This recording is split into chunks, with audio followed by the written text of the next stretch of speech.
सगळ्यांना नमस्कार. मराठी किती जणांना समजत नाही बोलतो जरा.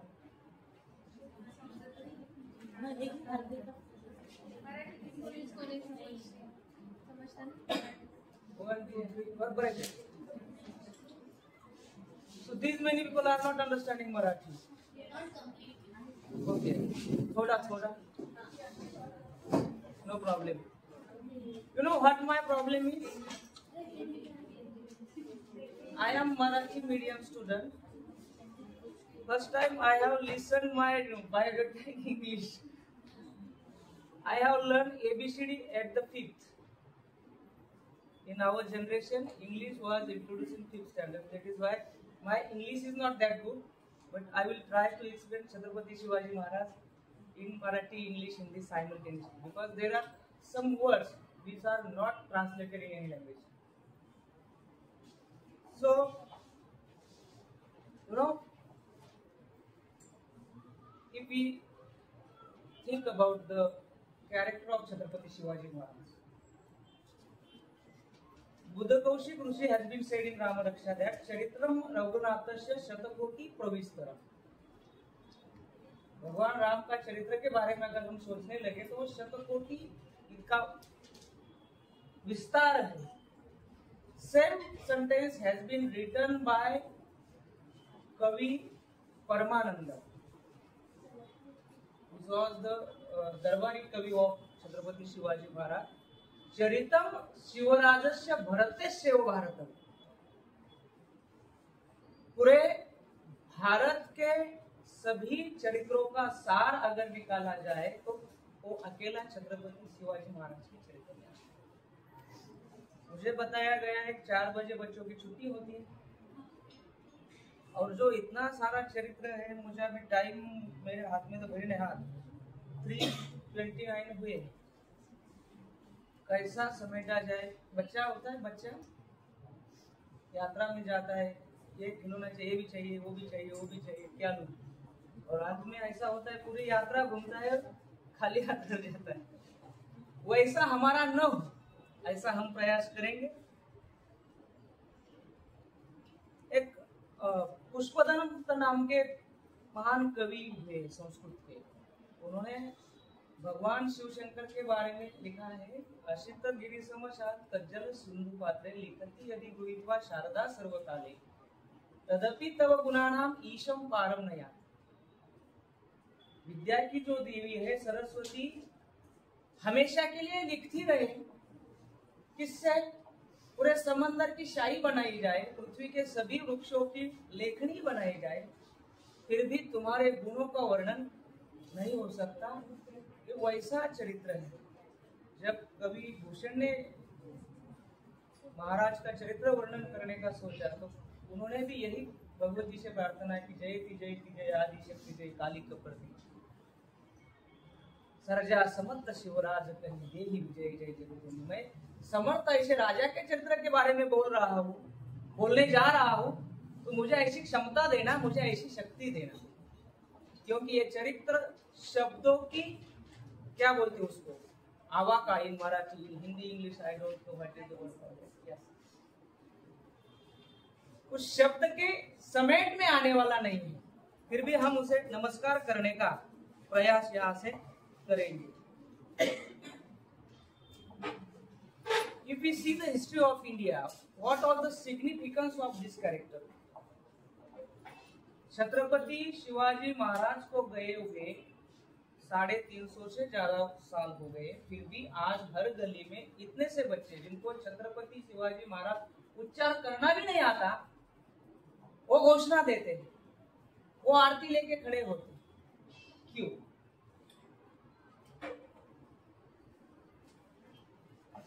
उनका कैरेक्टर सबको पता है. अभी मैं कुछ सवाल आपसे करूंगा, आप जवाब देना. उनका जन्म कहाँ पर हुआ? मृत्यु कहाँ पर हुआ?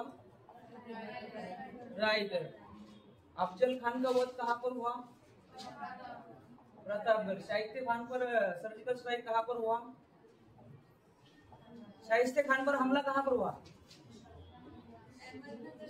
पुणे में. तानाजी कौन से किले को लड़ते लड़ते मर गए? कौन से किले पर? ओके. शिवाजी महाराज का राज्याभिषेक कहाँ पर हुआ? इवेंट आपको सब पता है, there is nothing new in that. जो इवेंट शिवाजी महाराज के जीवन में घटित हुए, वही इवेंट, वही घटनाएं बहुत सारे राजाओं के जीवन में भी हुई। ऐसे ऐसे राजा भी रहे हैं कि जिनके पूरे विश्व पर सत्ता थी, फिर भी आज उनकी समाधि है, किसी को पता नहीं है किसके नाम का पत्थर है। उसके सामने दिया जलाना, उसकी पूजा करना अलग बात हुई, लेकिन ये पत्थर इस राजा के नाम का ये भी किसी को पता नहीं। कल मैं सुधागढ़ होके आया, अगर आपको कभी समय मिले तो अवश्य जाना। करीब करीब 300 से ज्यादा समाधियां हैं, कुछ टूटी फूटी है, कुछ इधर से उधर डिस्प्लेस हुई है, और बहुत अच्छी नक्शी काम है, चित्र है उसपे। इसका मतलब है कि जिसकी भी समाधि बनाई गई है, उसने अपने जीवन में कुछ तो बहुत बढ़िया किया होगा, तभी तो उसकी मेमोरी में वो बना गया। लेकिन आज जब हम उसको देखने जाते हैं तो वहां पे कुछ नहीं, गांव वालों को पूछो तो वो बोलते हैं हमको कुछ पता नहीं किसका है, इधर उधर गिरा होता है। छत्रपति शिवाजी महाराज के बारे में समझो, तो इसका उत्तर अगर हम ढूंढने जाए तो इवेंट में मिलेगा, लेकिन बियॉन्ड दैट इवेंट, उस घटना के पार जाके सोचना पड़ेगा। पहली बार भारत पे जो विदेशी आक्रमण हुआ ईस्वी सन 711 मोहम्मद बिन कासिम, उसके बाद 200 साल गए, 300 साल गए, उसके बाद आए गजनी, मोहम्मद गजनी, उसके बाद आए मोहम्मद घोरी, और पहली बार ऐसा हुआ कि किसी परदेशी आक्रांता को भारतीय राजाओं ने इकट्ठा आकर के हरा दिया। लेकिन घोरी ने क्या बोला, मुझे माफ कर दो, गलती हो गई, फिर से नहीं आएंगे। महान राजा थे पृथ्वीराज चौहान, भारत के महान शासक थे। वैयक्तिक पराक्रम की अगर बात करें तो उनके पराक्रम के जैसा पराक्रमी वीर भारत में पैदा नहीं हुए। लेकिन जो राजा का कर्तव्य होता है और जो सामान्य व्यक्ति का कर्तव्य होता है, उसमें भिन्नता होती है। कोई अगर तुम्हें क्षमा मांगे तो तुम्हें उसे क्षमा करना as a citizen, as a person, वो हमारा धर्म है। लेकिन as a ruler, as a king, अगर कोई हमारा शत्रु हमसे क्षमा मांगता है तो उसे क्षमा न करके उसे दंड देना ही राजा का कर्तव्य होता है। पृथ्वीराज से यहाँ पर गलती हो गई, उन्होंने घोरी को जाने, घोरी दोबारा आया 1192, दोबारा पृथ्वीराज ने हराया, दोबारा उसने माफी मांगी, दोबारा उसको जाने। 1193 में तराई का तीसरा युद्ध, घोरी फिर से आया, लेकिन तब तक हमारा इंडिया का पॉलिटिकल सिनेरियो बदल गया। वो ऐसा था कि पृथ्वीराज दिल्ली का राजा था, और उसके बाद में कनौज है यूपी में, कनौज का राजा था जयचंद राठौर, और उसकी एक कन्या थी जिसका नाम था संयोगिता।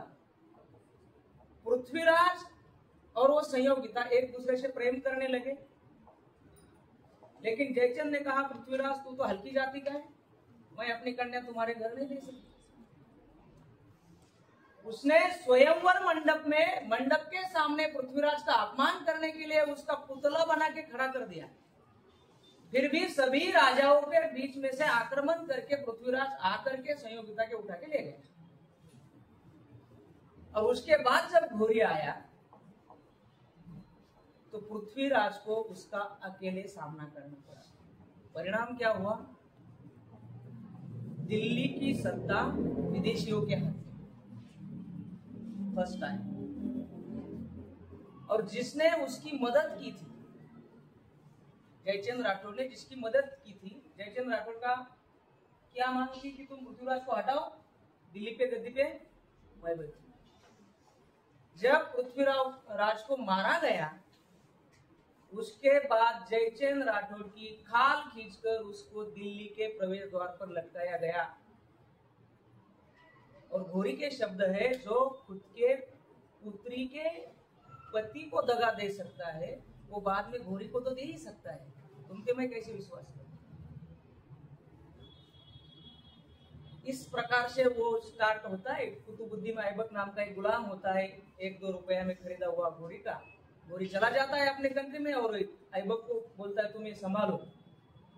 घोड़ी मर जाने के बाद 2-4 साल में वो ऐबक खुद को सुल्तान घोषित कर देता है और बाद में वो सिलसिला चालू होता है। महान पराक्रमी राजा है, सेना घोड़ी की मुट्ठी भर है, पृथ्वीराज की ज्यादा है, पराजय किसकी हुई?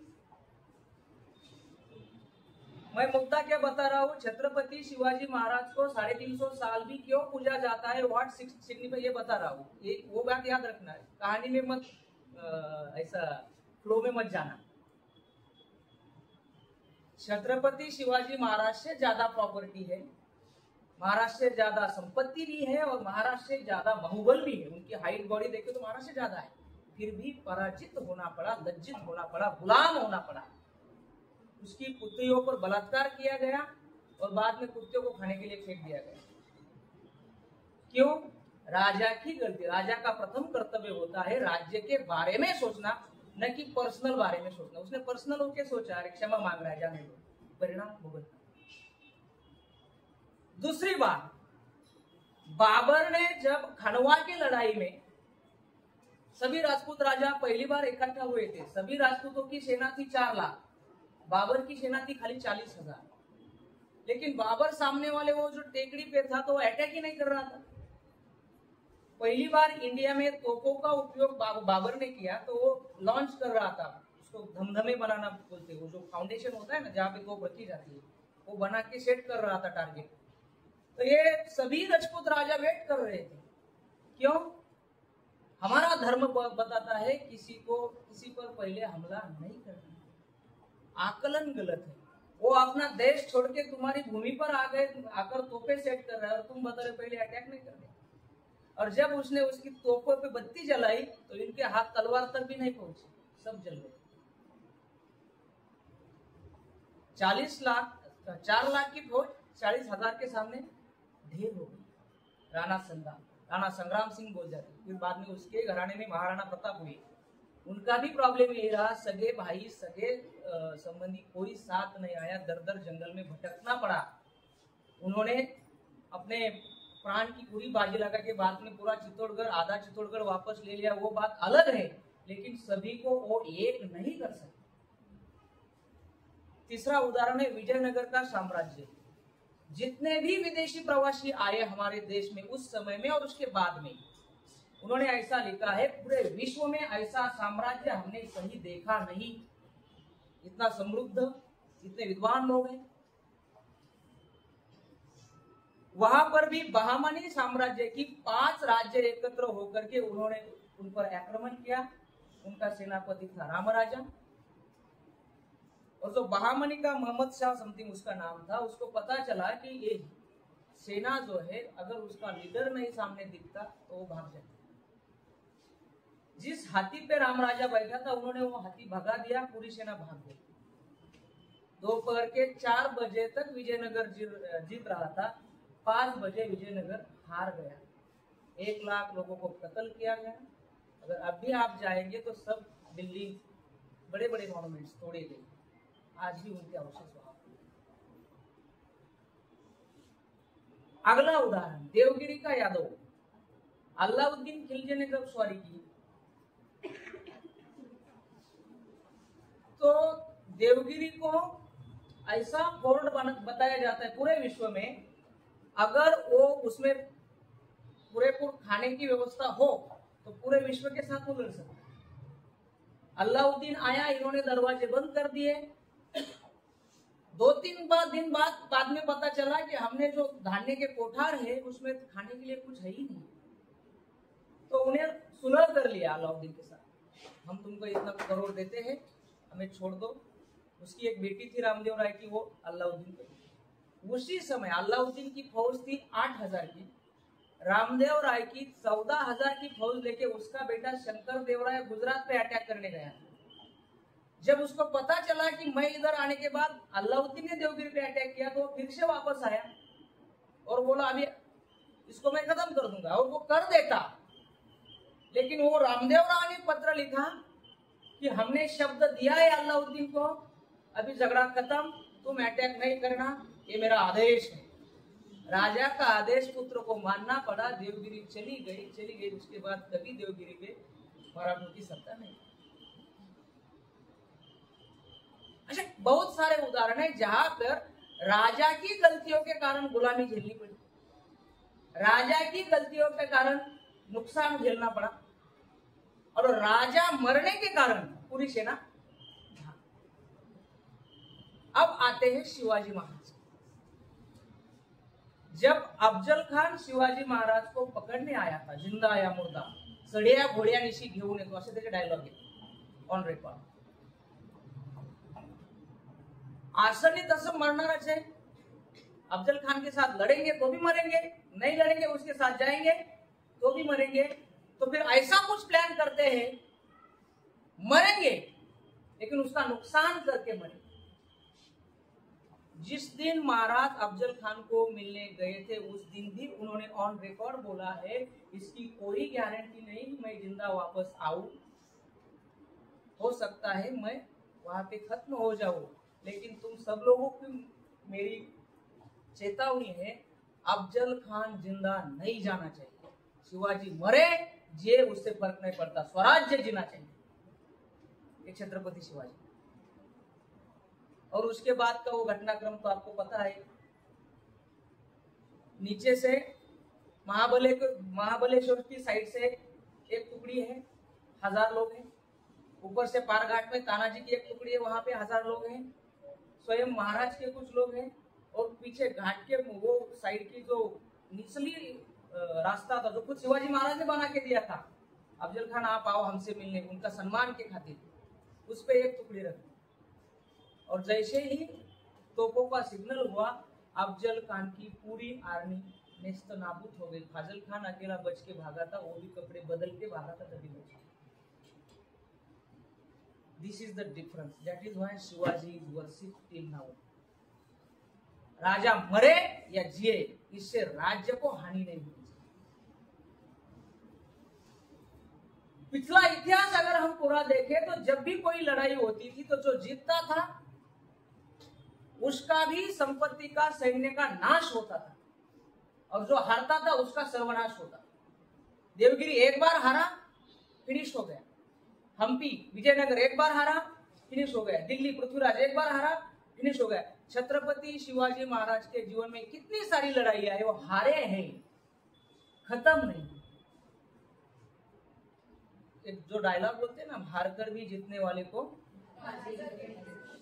इस प्रकार के बाजीगर महाराज है। इसीलिए आज भी उनके स्मरण में हम व्याख्यानों का आयोजन करते हैं, उनकी पूजा करते हैं, उनकी आरती करते हैं। तो हम जब जिंदगी जीते हैं तो पल पल संघर्ष का सामना करना पड़ता है। और जब हम न्यूज़पेपर पढ़ते हैं ना, तरुण बच्चे बच्चियां सुसाइड कर देते हैं या कुछ और कर देते हैं, क्यों? थोड़ी सी हार होती है, अपने मन के खिलाफ कुछ होता है तो हम हार मान लेते हैं। और अगर मैं सच्चा शिव भक्त हूं तो मैं कभी हार नहीं मानूंगा, यही शिव चरित्र है। जो जिंदगी में रुकता नहीं, थकता नहीं, झुकता नहीं, हारता भी नहीं, वो शिवाजी। और अगर मैं शिव भक्त हूं तो मैं रुकूंगा नहीं, थकूंगा नहीं, झुकूंगा नहीं, हारूंगा। That is why Shivaji is worshipped. इसके चरित्र के बारे में बहुत सारे लोगों ने बहुत सारा कुछ कहा है।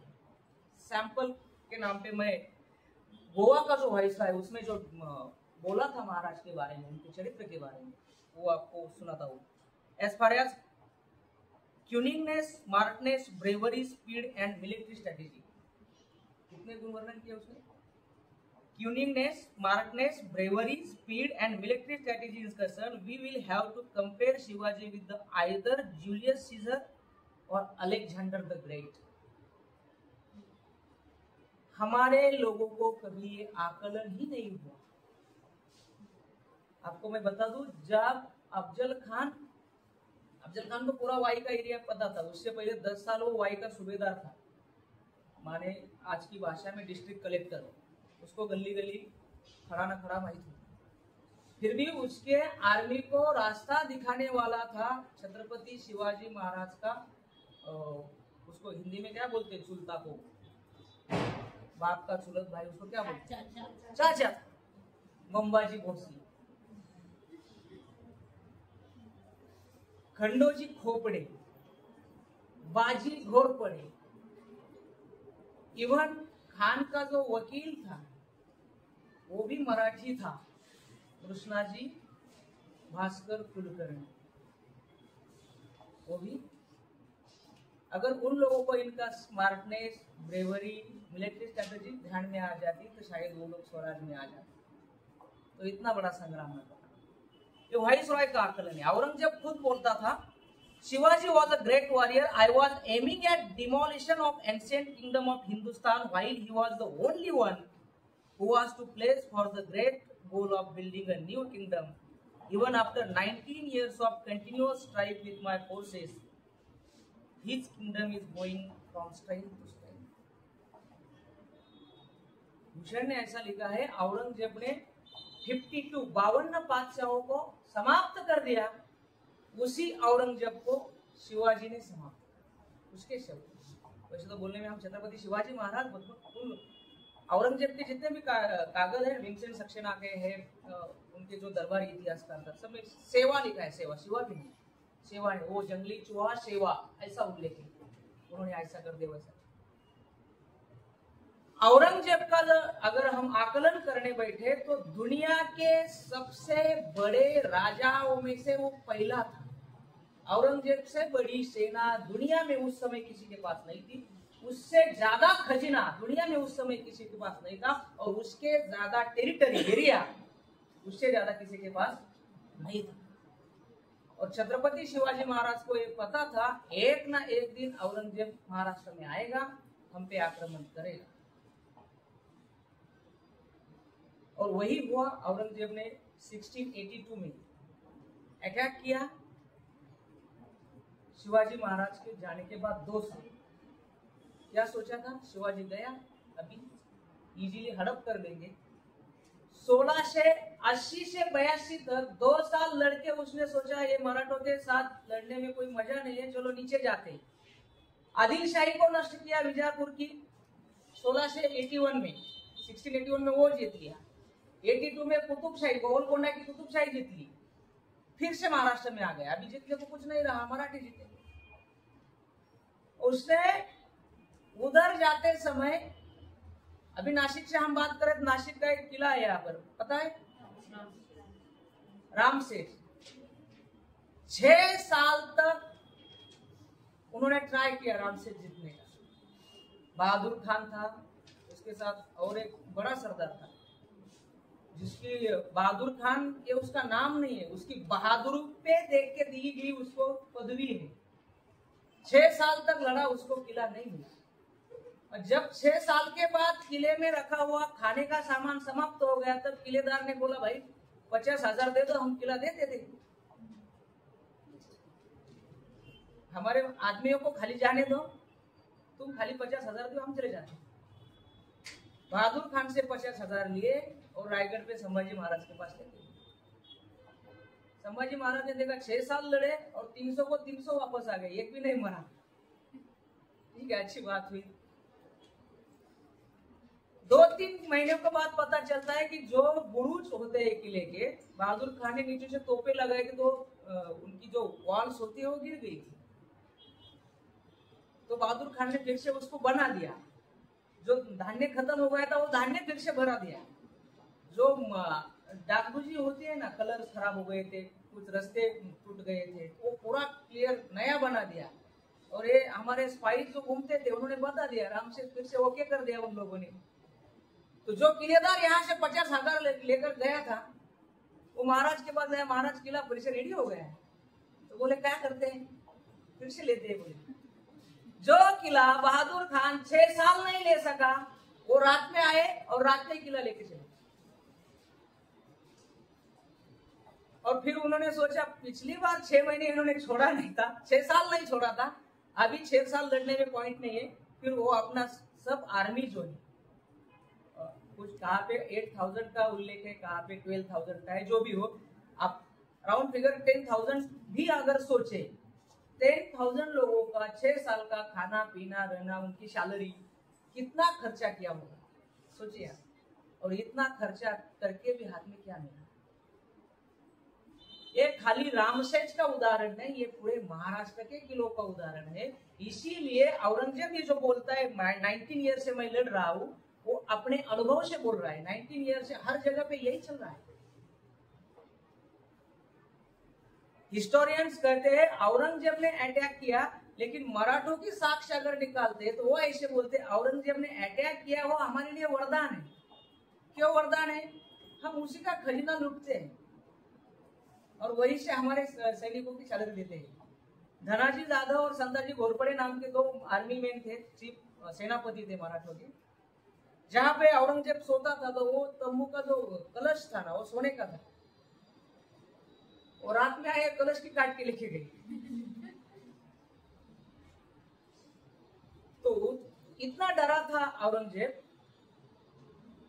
रात में गड़बड़ करके उठता था। एक दिन तो उन्होंने ऐसी जगह पे छावनी लगाई आर्मी की जो नदी का पात्र था। अचानक, अभी जून में क्या होता है, अचानक बारिश हो जाती है, इनको पता ही नहीं, अभी पूरी धूप होती है, कड़क धूप होती है। इन्होंने छावनी लगाई, आराम से सो गए। अचानक कहीं पे बारिश हो गई सह्याद्री में, नदी को आया फ्लड, पूरी छावनी बह गई। वो उठते उठते औरंगजेब जब फिसल गया, जैसे फिसल गया, मरा, लेकिन उसकी टांग ठीक नहीं। मतलब उसको फिजिकली तो लंगड़ा कर ही दिया, इकोनॉमिकली भी लंगड़ा कर दिया। ऐसा कहा जाता है कि उसका पूरा खजाना वो लेके आया था। मैंने बताया वो खजाना इतना था, पूरी दुनिया में सबसे ज्यादा उसके पास, वो फिनिश हो गया लोगों के पेमेंट करके करके। फिर उसके पिताजी का खजाना था शाहजहां का, वो लेके आया। फिर उसके बाद जहांगीर का खजाना था, वो लेके आया। और जब औरंगाबाद में, मतलब खुलताबाद में जब औरंगजेब की मृत्यु हुई, तो ऐसा लिखा है, उसका नाम मैं भूल गया हिस्टोरियन को, उनका दरबारी हिस्टोरियन था। तो पुराने जमाने में जो होते ना खाने के बर्तन सब सोने के हुआ करते थे, सोने तांबे ऐसा थे, वो बर्तन बेच के उनको घर चलाना। जिसका साम्राज्य विश्व में सबसे बड़ा है, उस सम्राट को जिस व्यक्ति के मरने के बाद भी विजय तो दूर रहो, सम्मान से पराजय भी नहीं हासिल हुई, इसीलिए शिवाजी महाराज को नमस्कार किया।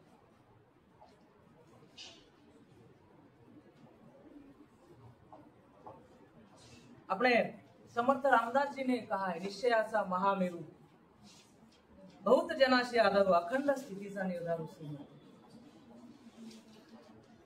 अगर हम बारीकी से सोचे ऐसा क्यों हुआ? छत्रपति शिवाजी महाराज गए, उनके बाद 9 साल संभाजी महाराज गए। 1689 में संभाजी महाराज की मृत्यु होती है। उसके बाद जो छत्रपति होता है अगला, वो महाराष्ट्र में नहीं है। छत्रपति राजा राम रायगढ़ से भाग करके जिंजी किले पे जाके बैठे। महाराष्ट्र में कोई छत्रपति नहीं है, कोई राजा नहीं है, फिर भी एक भी किला नहीं जा रहा है तो उसके बदले में वो नुकसान भरपाई ले रहे, इतने हमें दे दो, हमें जाने दो, किला ले लो। किला देके जाते हैं, 5-6 महीने पर आते हैं, किला वापस लेते। वही पैसों से अपना घर चलाते हैं, सैनिकों का पेमेंट भी देते हैं, नई आर्मी में भर्ती भी करते हैं। एक बार तो एक किताब मैंने पढ़ी, औरंगजेब का चरित्र है, लेखक 2 साल पहले कोविड में उनकी डेथ हो गई, नाम भूल गया मैं। उन्होंने ऐसा लिखा है कि बहादुरगढ़ से औरंगाबाद होते हुए नगर के पास एक बार मराठों ने हमला किया।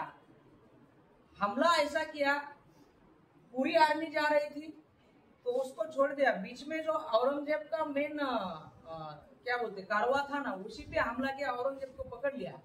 और एक सैनिक था तो उसको मारने वाला था, तो सरदार ने बताया इसको मत मारो, इसको छोड़ दो, अगर ये मर जाएगा तो हमारा इनकम बंद हो जाएगा।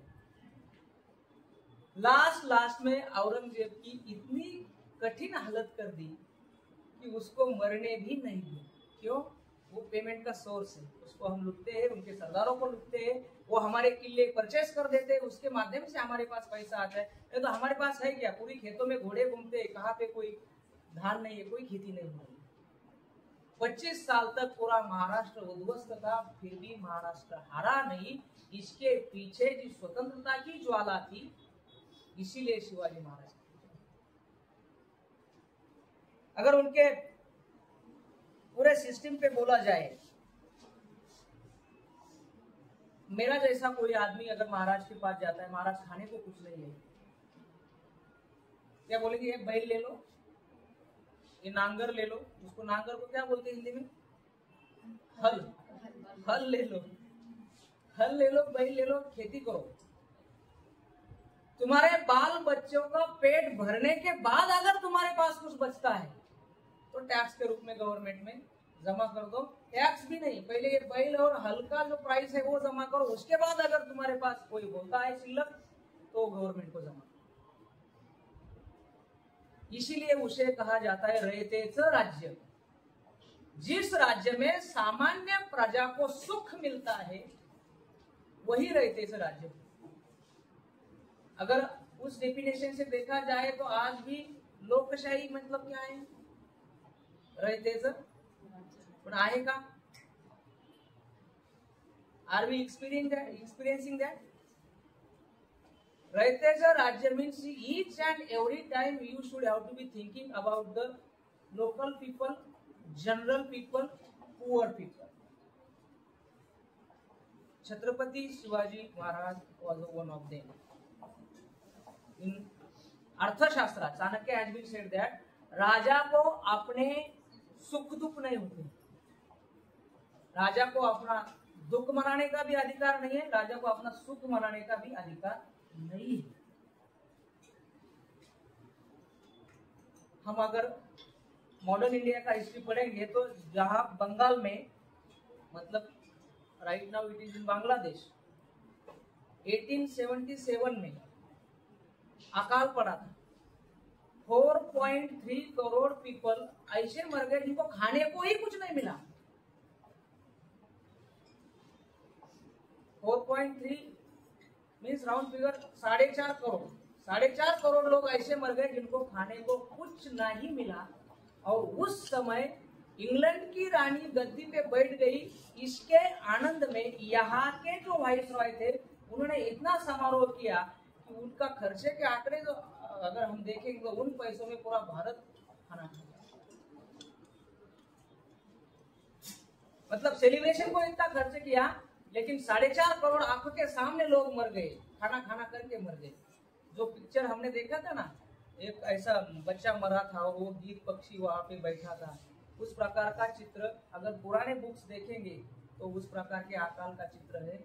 यहाँ पे इंग्रजों ने वैसा किया, उसी प्रकार का अत्याचार पिछले सब शासक करते थे। महाराज के पूरे शासन काल में कभी भी कोई भी आदमी खाली पेट नहीं सोया। That is why it is रयतेच राज्य। जहाँ पे रयत का विचार होता है, सामान्य इंसान का विचार होता है, वो रयत का राज्य। इसीलिए शिवाजी महाराज के जाने के बाद भी वो राज्य जाए ऐसा सामान्य इंसान को नहीं लगा।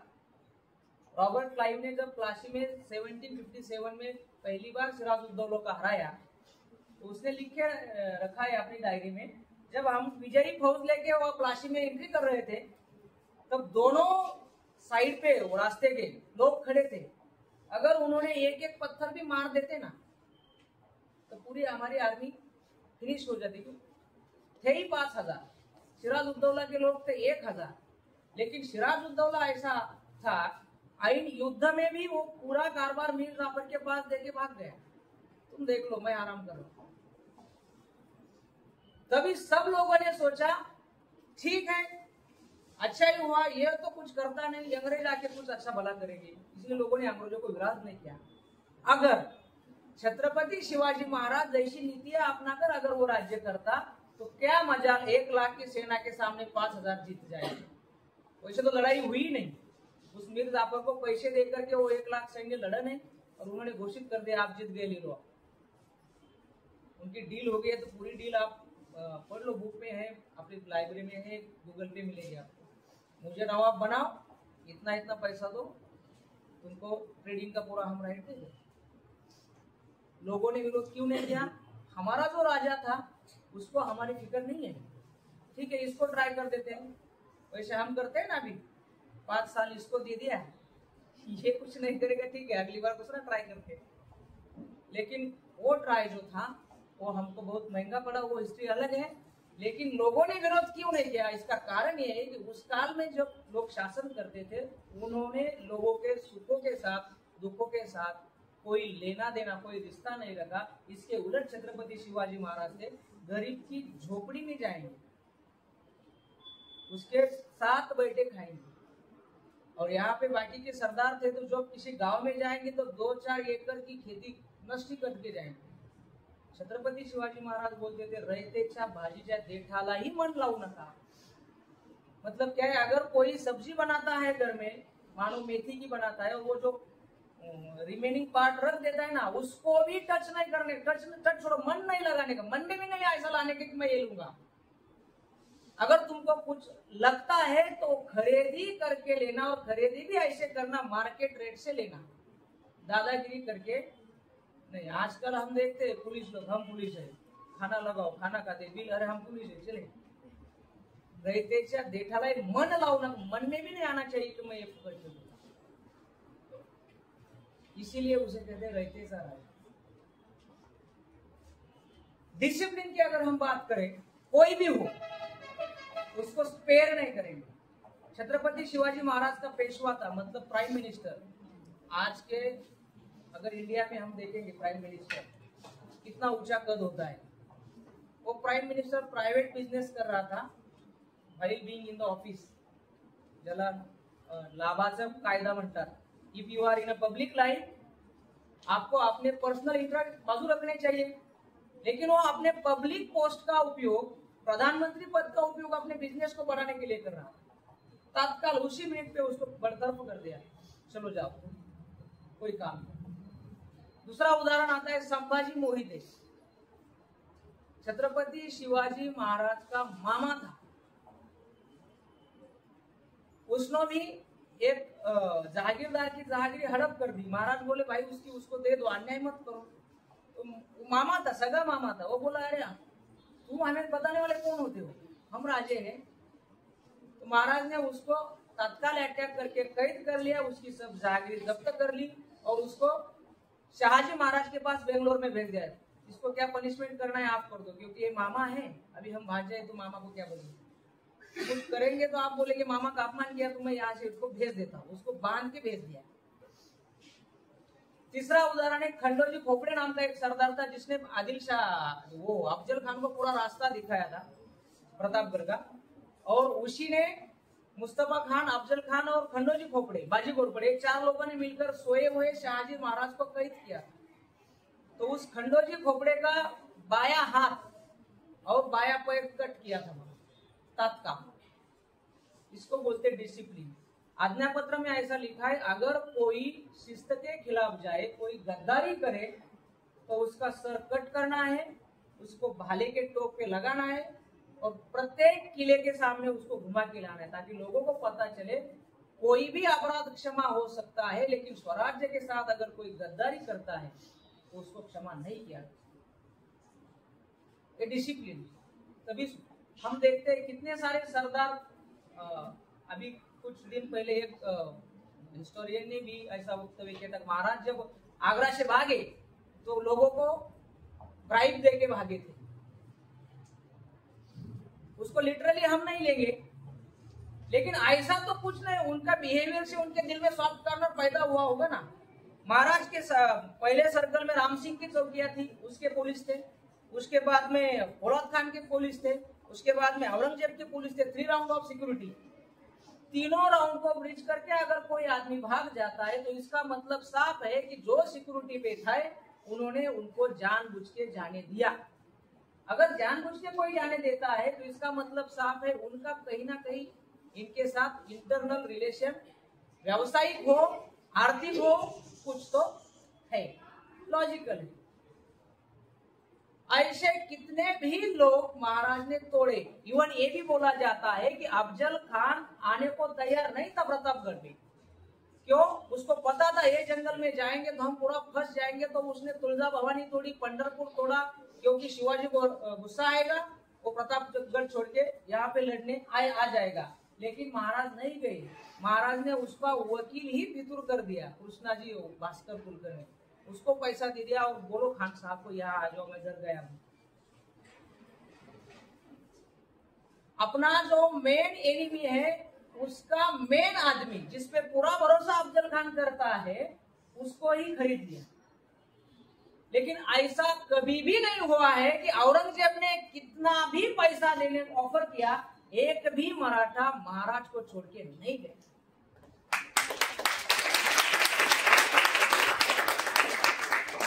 क्योंकि आदमी के लिए पैसा ही सब कुछ नहीं होता। आप सिनेमा देखे होंगे ना, कोई अगर बैड न्यूज भी लाता है तो क्या करते हैं, वो उसका गला काट देते हैं, उसको गोली मार देते हैं। छत्रपति शिवाजी महाराज को अगर कोई बैड न्यूज भी ला दे, लेकिन अगर उस बैड न्यूज से स्वराज का अगर कुछ भला होता है तो उसका सत्कार किया जाता है। इसीलिए महाराज को कोई छोड़ के नहीं। एक मराठी नाटक है, उसमें औरंगजेब खुद से बोलता है, कैसे बने हैं मराठे, बिकते नहीं, झुकते नहीं। हमने खरीदने के लाख प्रयास किए, फिर भी एक भी आदमी शिवाजी का फूटा नहीं, टूटा नहीं। कैसे इंसान बना, एक एक आदमी एक एक दुर्ग जैसा बनाया, एक एक आदमी एक एक हाथी जैसा बनाया, एक एक आदमी एक एक सैन्य जैसा बनाया। जो नेपोलियन था ना, नेपोलियन की हाइट कम थी, ऐसी 5 foot 2 inch something. Duke of Wellington ने कहा था, नेपोलियन अगर हाथ में शस्त्र भी नहीं लिए, खाली खड़ा रहता है युद्ध भूमि पे, तो अकेला विदाउट एनी शस्त्र वो 50,000 की सेना पे भारी है। Power of personality. महाराज के जीवन में भी ऐसा आता है। येसाजी कंक नाम का एक छोटे कद का आदमी था। महाराज जब गोलकोंडा गया तो कुतुब शाह ने महाराज से पूछा, भाई आपकी सेना में हाथी नहीं दिख रहे यहाँ पे। महाराज बोले, हाथी की जरूरत ही नहीं, मेरे पास हाथी जैसे लोग हैं। तो कुतुब शाह बोले, क्या बोल रहे हैं आप, हाथी जैसे लोग हैं, हाथी से लड़ेंगे तुम्हारे लोग? लड़ेंगे, बताओ कौन लड़ेगा, किसी को भी बोलो। तो कुतुब शाह ने देखा सबसे छोटा है येसाजी, चलो इसको बुलाओ। और जब वो स्टेडियम में येसाजी के सामने वो हाथी को मदिरा पिला के छोड़ दिया, सबने अपने आंखें बंद की ली। स्वतः महाराज ने अपने आंखें बंद की कि अभी ये हाथी उसको मार ही डालेगा। जब पूरे स्टेडियम में तालियों की गूंज उठी, तब महाराज ने आंखें खोली तो सामने देखा येसाजी तलवार लेके खड़ा है और हाथी नीचे गिरा है। इतनी भक्कम कॉन्फिडेंस उसको बोले। तुम्हारे हमारे जैसा कोई भी आदमी अगर कॉन्फिडेंस हो तो किसी के साथ भी लड़ पड़ेगा। कॉन्फिडेंस नहीं हो तो कितना भी 1 से 10 किलो का भी पहलवान हो, वो लड़ नहीं सकता। शक्ति हाथ में नहीं होती, शक्ति दिल में होती है, और हर एक दिल में शक्ति जगाने का काम महाराज। इसीलिए जब भी हम बोलते हैं, कहीं से भी कोई आवाज आती है ना छत्रपति शिवाजी महाराज की, हमको मतलब जैसा सांस हम ऑटोमेटिक लेते हैं ना सांस, वैसे जय भी ऑटोमेटिक आ जाता है। आपका टाइम होने के बाद बता देना। हाँ मुझे चलो घर जाऊं मैं। दो बातें बताता हूँ, फिर बंद कर देता हूँ। मैंने बोला था ना, शतकोटि प्रविस्तरम बहुत विस्तृत है। क्या क्या बोले? सिंप्लिसिटी। महाराज ने जब सूरत पे अटैक किया था, 2 दिन में गए महाराष्ट्र से सूरत घोड़े पे। आज भी हम कल्पना नहीं कर सकते थे। वहां पे एक डच आदमी था, उसने अपने डायरी में लिखा है कि पूरी सूरत लूट के ऐसे वो खेत में उसके जवाहिरात सोना नाना कुछ ऐसा उसका ढेर लगा था, और वो पेड़ के नीचे, आम के पेड़ के नीचे एक आदमी बैठा था। कहीं कुछ तंबू नहीं था, कहीं कुछ शोभा नहीं थी, शामियाना नहीं था, मंडप नहीं था, कुछ नहीं था, खाली उसके ऊपर धूप ना आए इसलिए एक कपड़ा डाला हुआ। That is the simplicity of the king. और अब हम जो जाते हैं अभी दुकान में कपड़े खरीदने के लिए, अच्छा भी कपड़ा हो लेकिन प्राइस पे अगर कम हो तो यह हल्का है, और कुछ एकदम थर्ड क्लास भी हो लेकिन उसकी प्राइस ज्यादा हो, या उसका ब्रांड का कुछ नाम अलग हो, तो वहाँ ये भारी हो। लेकिन हम अगर शिव भक्त है तो सिंप्लिसिटी ये हमें अपनी जिंदगी में लानी पड़ेगी। महाराज खुद सैनिकों के साथ चलते थे, उनके साथ खाते थे, उनके साथ पीते थे। वैसे बाकी राजाओं का नहीं था, उनका तंबू वैसे थे, आलिशान शामियाने, गादिया वगैरह वगैरह, वो नहीं। और तीसरी गोष्ट है चरित्र। एक इंस्टेंस बताता हूँ, शाइस्ते खान पे जब सर्जिकल स्ट्राइक हुआ तो वहां पे उसकी 12 बीबियां मारी गई, 8 जख्मी हो गई, उसका बेटा मारा गया और उसकी एक बच्ची लापता हो गई। जब शिवाजी महाराज को आगरा में कैद कर लिया तब जो शाइस्ते खान की जो बीबी थी जिसकी बच्ची लापता हो गई, वो औरंगजेब को बोलती है शिवाजी को पहले मार डालो, उसने मेरी बेटी का अपहरण कर लिया। तो वहां पे अपने कोर्ट में औरंगजेब उस औरत को बोलता है तुम दूसरा कुछ भी बोलो, शिवाजी तुम्हारे बेटी का अपहरण नहीं कर सकते। हम मराठे बोलेंगे इसमें कोई ये नहीं, लेकिन जो एक नंबर का शत्रु है महाराज का वो बोल रहा है उसका चाल चलन और चरित्र दूध जैसा साफ है। वो तो कल्याण का सूबेदार का पता है सबको, आपको। जब कोई राजा अगर जीत जाता था तो उसका सब पैसा और उसके साथ उसकी फैमिली उठा के लेके जाते थे और उसके बदले में तुम हमको ये दो वो दो बार्गेनिंग की जाती थी। वैसे जब कल्याण जीता गया तो कल्याण की वो सूबेदार की फैमिली उठा के महाराज के सामने लेके आए। तो उस स्त्री की सौंदर्य का वर्णन बहुत किया उन लोगों ने। महाराज ने उनको उत्तर दिया आमची आई अशी अशी तर आम्ही असे तिला चोळी बांगडी देऊन, म्हणजे तिला थोडक्यात नए कपड़े देके उसको विदा कर दिया। ये शिवाजी महाराज। तीसरा उदाहरण कर्नाटक में जब गए थे महाराज तो एक सावित्री देसाई नामक एक लेडी थी, उन्होंने अटैक करके महाराज के बैल घोड़े लेके गए। तो सखुजी गायकवाड़ करके महाराज के आई थिंक बहन का पति, उसको क्या बोलते हैं हिंदी में, जी जे काय असेल ते, तो उसने उसके साथ बदतमीजी की। तो वशी दिन उसी के सामने महाराज ने उसके दोनों आंखें निकाली। स्त्री के बारे में इतना सम्मान महाराज में था, इसीलिए आज प्रत्येक जन उनकी पूजा करना चाहता है।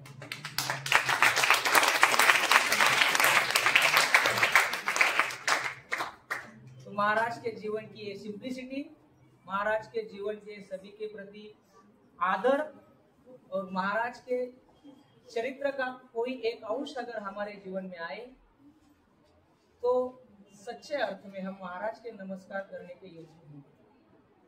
आप सब आगे जाके शिक्षक बनने वाले हैं और शिक्षक का काम जो पुस्तक में है वो बच्चों को सिखाने का नहीं होता।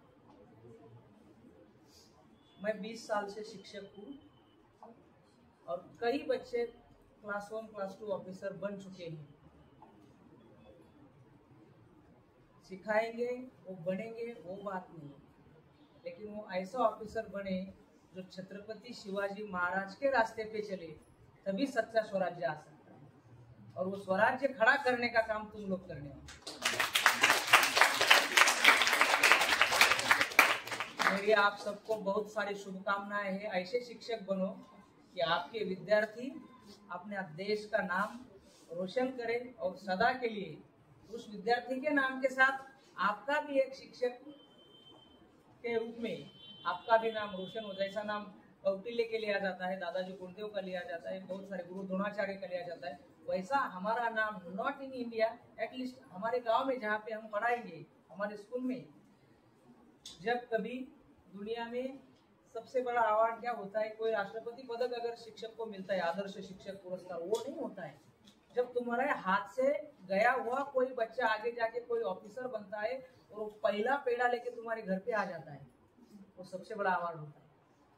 उसकी अगर शादी तय होती है, पहली पत्रिका वो अपने गुरुजी को देने आता है, वो सबसे बड़ा अवार्ड होता है। तुम तो भूल ही गए, कितनी बार ऐसा होता है, मैं भूल गया तुम कौन था, कितनी बैच कहा, उस बैच का उसका चेहरा, बच्चे छोटे होते बाद में बदल जाते हैं। और हमारे पास 10 साल 50-50 की बैचेस चली रहती है तो हम ध्यान में नहीं रखते, लेकिन वो बच्चा ध्यान रखता है। ऐसा काम करना, शिवाजी महाराज के गुणों को अपने जीवन में लाने वाले को बच्चे खड़े करना। सबको शुभेच्छा, धन्यवाद।